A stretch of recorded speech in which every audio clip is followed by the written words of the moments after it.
Welcome to another CEOism podcast with Robin Schmidt. Robin is CEO at Based AF. He's in the Netherlands.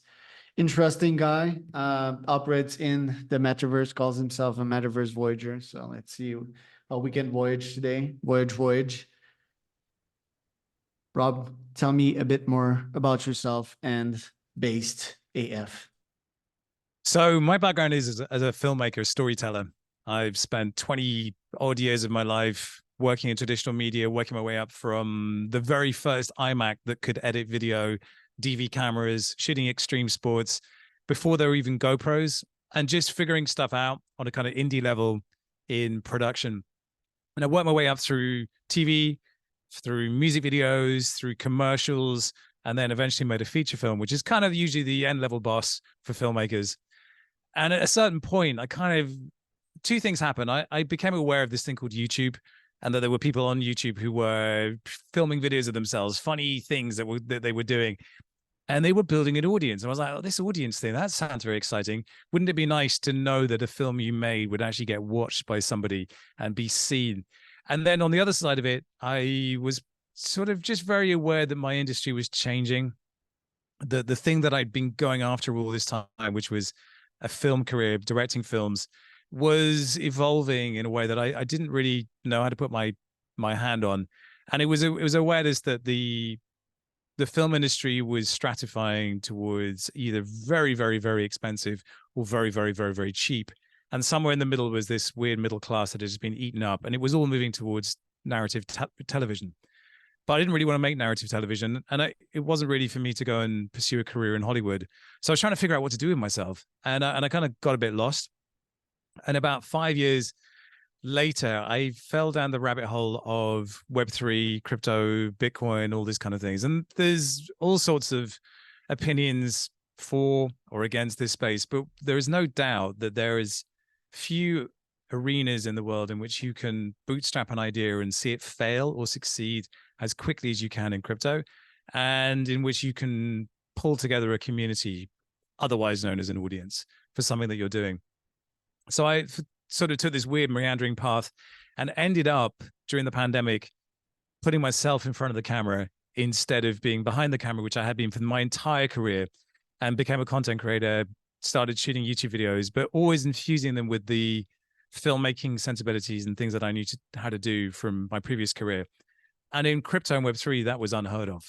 That was just this thing that nobody had ever done or seen, because why would you? Because it's all about selling people tokens and selling people this and shilling that.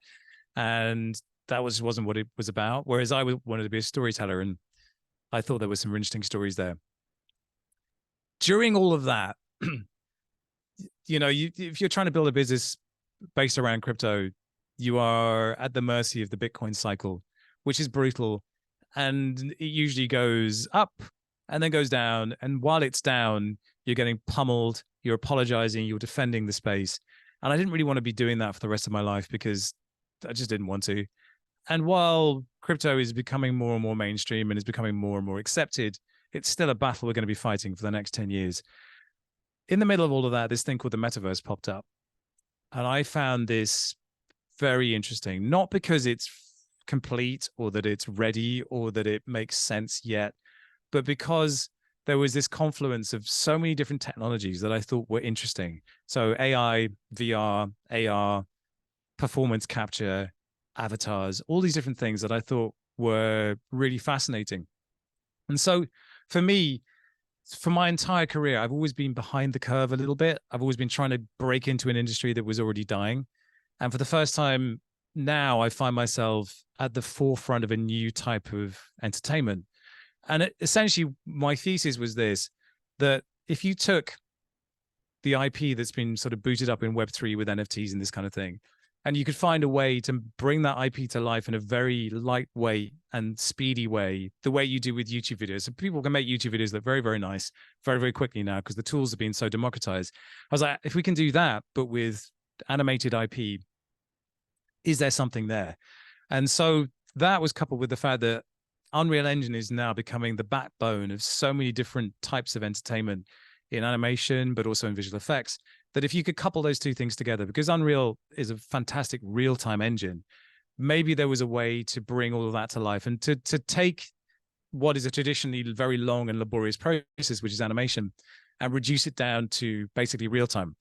So what I did was I built an optical motion capture volume in our studio here and told my team that we needed to figure out how to turn animation into basically mobile phones, what mobile phones shoot. So imagine, instead of going for the highest possible quality render you can go for, what is the thing that you can pick up and just shoot like people do with their phones?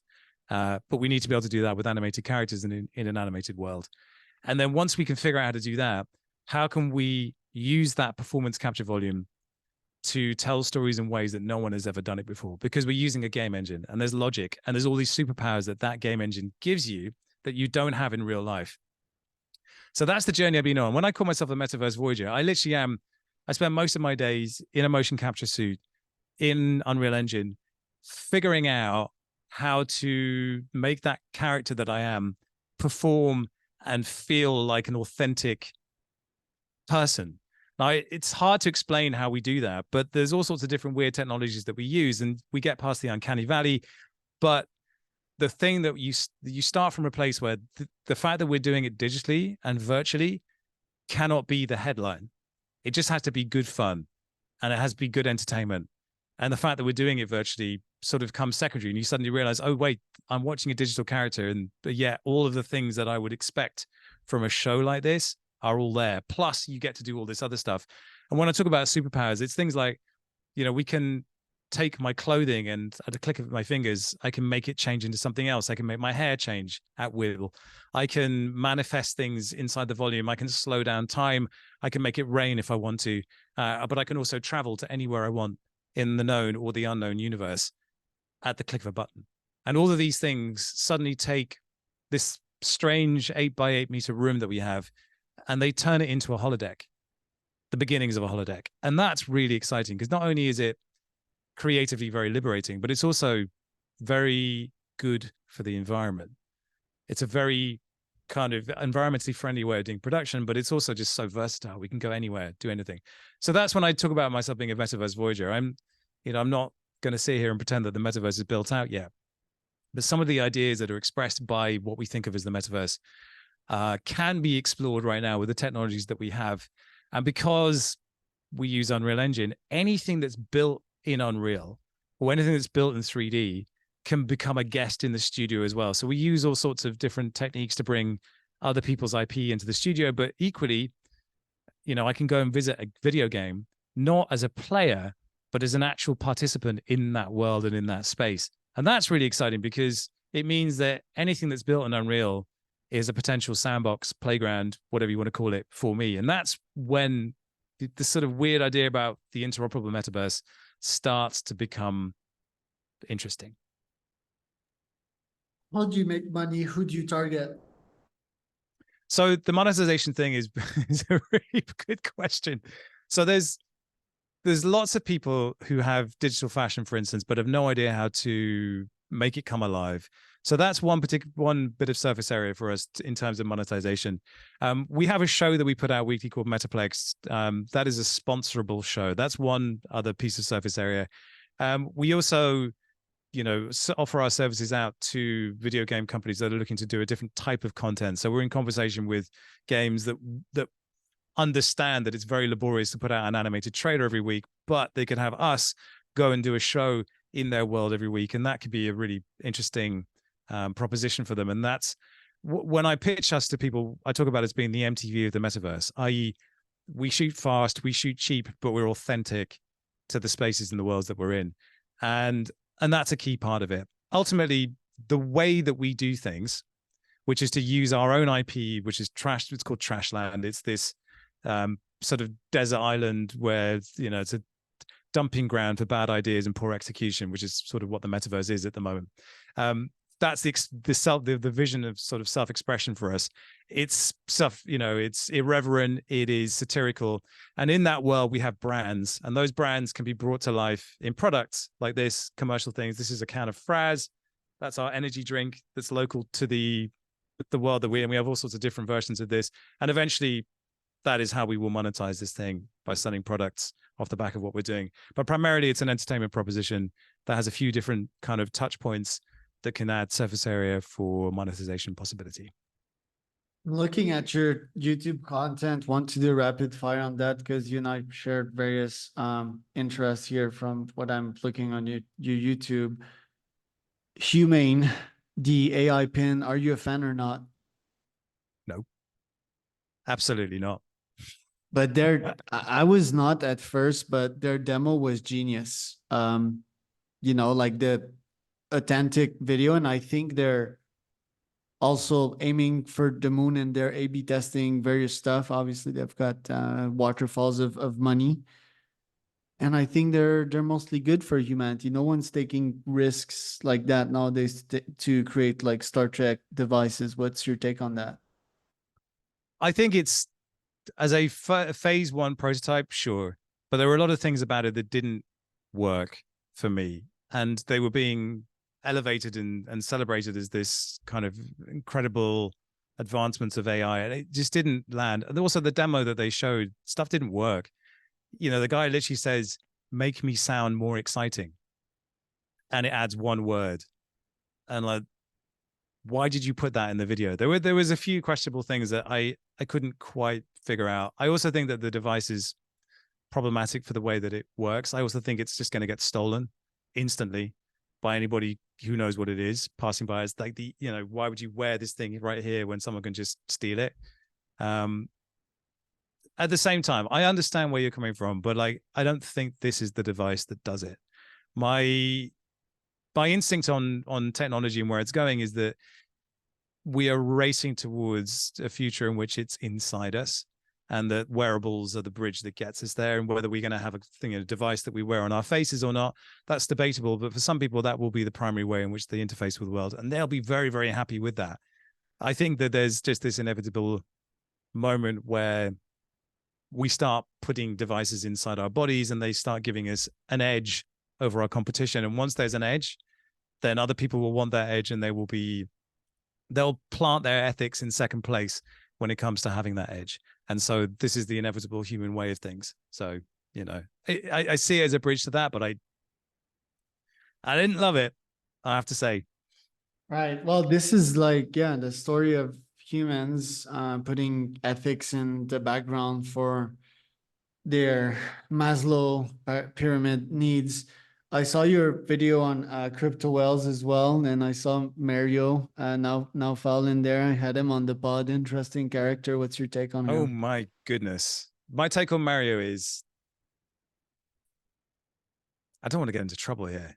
I interviewed him myself because he was running WhatsApp groups, and I was a fairly prominent face in the crypto community and one of the kind of more reasonable people in that space. So he invited me into a WhatsApp group, and it was a lot of, I'm sinking 25% of my net worth into this because it's going to be the greatest thing. And what he was promoting was this thing called BitClout. And what you realize was that this was just him and his mates promoting a scheme in which they would exit early and everyone else would get screwed. And once I saw that, I was like, sorry, mate, no. And I don't have information at my fingertips that would suggest that he's a scammer or otherwise. I just don't like the way he does things. I don't like the noise around it. I don't like that particular way of talking about things. And so he's not my cup of tea, basically. Yeah, quite ambitious individual as well. How do you keep your own ethics at the forefront of your decision and making sure you scale on that? A bit more background about that question. I recently subscribed to Netflix for the holidays. Good decision or not, but I watched documentaries in there. One was Bitcoin, which is interesting. This Ray Trapani guy. My God. Then I watched the Cyberbunker one. So also people so basically Bitcoin. I mean, yeah, it's what are they called? Centrotech. That was so fucked. And then the Cyberbunker guys selling or hosting a website that sell drugs on the internet and porn. And yesterday I watched this one of this guy that stole 5 pieces of art from a French national museum. So that's the background to my ethics question, because obviously these folks just have foregone any ethics before they've taken these decisions, and most of them ended up in jail. So how are you putting ethics at the forefront and controlling your primal needs? When I was working at the Defiant, which is a journalistic entity that covers DeFi, at a certain point, because we were starting to see significant views on videos, you became aware of this thing where people would blind buy things that you talked about. And I tried very, very hard to communicate enthusiasm and interest in stuff because it was naturally my position. I was interested and enthusiastic about things without placing a buy, sell flag on any of them. Because this just wasn't my game. But unfortunately, particularly when it came to things like NFTs, where, for instance, this artist Pac has made millions selling NFTs and is fast as an artist, genuinely fascinating. But there are some heavily problematic things about what Pac has done in terms of building a community and not delivering the things that they said they were going to deliver. And I wrote a 3-part film that ended up being 11 hours of content about this artist because I was fascinated by it. I thought it was genuinely interesting. And you become aware that a lot of people are using that as grounds for investment. And I just don't want to be part of that. It pops up again and again and again in this space that, you know, once you reach a certain threshold of influence, that is the slippery slope that you can find yourself falling down. And I wrestle with it constantly because our business and what we do is so heavily dependent on the metrics. You know, you signal success by how many followers you have, and it's a difficult thing to then turn to someone and say, yes, but you know, my 1,000 followers are incredibly valuable, whereas your 100,000 are not, because they're just numbers. They don't actually convert to anything.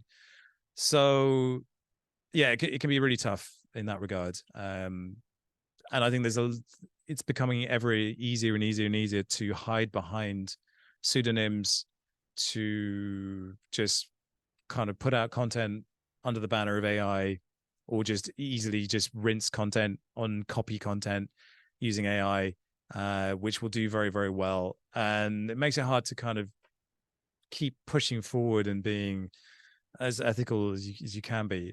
I basically just like, I have 3 things that I try and stand by.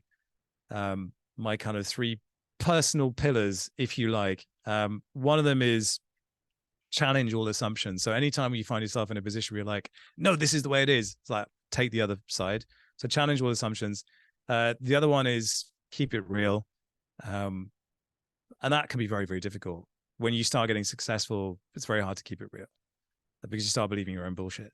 And then the third one is be the one, which is basically don't wait for someone else to do something. If you see a problem, go and fix it. Don't be a passenger. And that's sort of the hardest one to embody because a lot of the time we're kind of stuck in fearful positions. And, you know, once you say, I'm going to be the one that does this, it's a lot easier to have that kind of confidence. But you have to say to yourself, I'm going to be the one that does this. So that be the one is, it's about leadership. It's about courage. And it's also about clarity, knowing what you're doing and why you're doing it. So with that, I guess that's sort of my ethical framework. If what I'm doing fits that I'm good.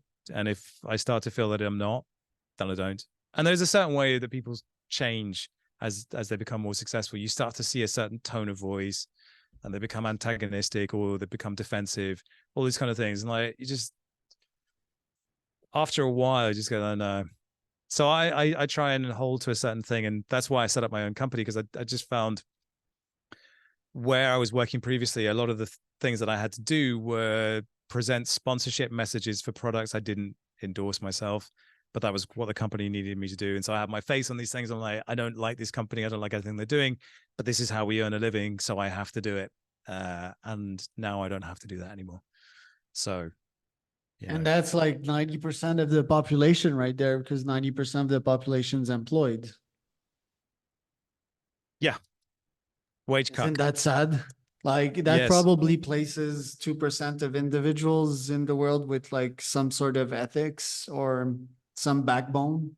But saying that you have ethics is also a way to say or communicate to other people that you're better than the other. Me, I view ethics as like scalability and avoiding internal conflict. If I put something out there and I stay true to my values, who cares at the end of the day what they think? You know, it's out Yeah, there. absolutely. Because it's like, you know, if you lie constantly, at some point you get trapped in the lie because it's not authentic. It doesn't align with who you are and what you are. And at a certain point, nobody can fake it forever. There Yeah, has to it's a be a house of certain amount of, cards. It's a yeah, base, it's you know. So articles. if you build truth upon previous lies, it's still a lie. It's still gonna fall because you base a truth on a previous lie of yours. So that's why it's tricky. And I started in sales, you know, and first mentor was a good one, but yeah, questionable ethics. So yeah, I'd recommend folks to just go back to their values and check if that can scale. But it's I interesting want, that you say that yeah. because I have spent, you know, 3 years now putting my face on camera, being there, being visible, being a target if necessary. And you get really used to kind of your mannerisms and how you do things and how you talk, and your face, how it expresses itself, becomes a marker of trust and everything else. I've I realized at the end of last year that I needed to burn the boats. I don't know if you've read that book by Matt Higgins, but advocating throwing away plan B. You can't have a plan B. Like, I'm really good with cameras. I know how to light things. I know how to make things look nice. What I realized is that our future, the way forward for us is to abandon all of that and go fully virtual, so that every single piece of content we put out needs to be with a virtual character in a virtual world, which is so hard. It's it's a bitch. It is. It involves so many things that break, that are custom built, that never work the way you want them to. But then there's this moment of magic when it all comes together and you realize this is original. This is something that nobody else can do. And in the middle of all of that, the thing that you come back to is, will people see this as authentic? Because it's a digital character. It's a virtual person. So you're putting yourself, you know, at arm's reach. You know, you're pushing people away a little bit by being virtual.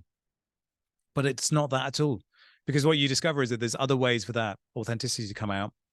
And the way that we do the performance capture lends itself, it just makes digital characters come alive in ways you're not expecting. And they feel so very, very relatable. I was not ready for that. But once I saw it and I saw it worked, that's when I was like, yeah, we burn the boats now. It's no looking back. We got to go for this and embrace it and take it on, which is terrifying, genuinely, but it feels completely correct to do that. And if you build a digital twin, like me, I'd build my best self, you know, which would be a very similar version to the Charles today, but I would like to add some virtues to that digital twin to be more patient, less judgy, take more time with people. Um, do you think that's ethical to build the, or would I have to put a disclaimer like this is a better version of me? This is not my true self. I don't think anybody genuinely believes that the person that they see in front of them is the true essence of the person that you might meet in real life. But maybe they do. Maybe that is how they see things. And this parasocial relationship that we build with people over the internet is in fact the truth that matters. And that's the thing that you're always aware of. So by building a virtual version of myself, there's 100% there's a character there, and it performs the way it does in a way that I do not in real life. But it's still me. It's a piece of me, it's or a part of me, or it's an offshoot of me, or it's the part of me that isn't confident to do that in public. But it's still me. And when I'm in a mocap suit and I start doing things, I do them a priori. They just come out, you know. So there is an element of that. And you kind of have to ask yourself, like, how many of our true states are suppressed by fear of, fear of what other people might think, or fear of societal rejection, and these kind of things, for better or for worse, So there's quite a few questions about self, about the id, about whatever you might want to think about that can be explored through virtual characters. And I'm sure actors are much more in tune with all this stuff, but it's rare that you find an actor who's portrayed a phenomenally successful or charismatic figure for them to be actually like that in real life. And if they were, then they probably wouldn't be a very good actor. And how far are we from, one big platform licensing many digital avatars? Like if I want to interview Drake, I'd pay this platform $100 and it would give me Drake's digital avatar. The platform would take 20%. Drake would have 80%. How far are we away from that? And what is needed there is just like money injection and smart minds in one room. I think it's already been built. I think it's this year that will happen. I don't see any particular barrier to that happening. Yeah, I agree. Like the tech is there, everything's there. Yeah. Yeah, probably just capital injection and smart minds. We're already on time, so not gonna like hold you off forever here. Where can we find out more about you, Rob? So it's funny, you were looking at our YouTube channel. Basically, we don't really post so much on YouTube anymore because the paradigm has shifted. Our audience is on X. So if you look for us, Based AF on X, or me, I am Supermassive, you'll find my adventures there, my full embracing of my digital virtual self and the adventures I'm going on. And look out for a show called Metaplexed. There you go. That was Robin Schmidt and Charles Cormier for another CEOismpodcast.com.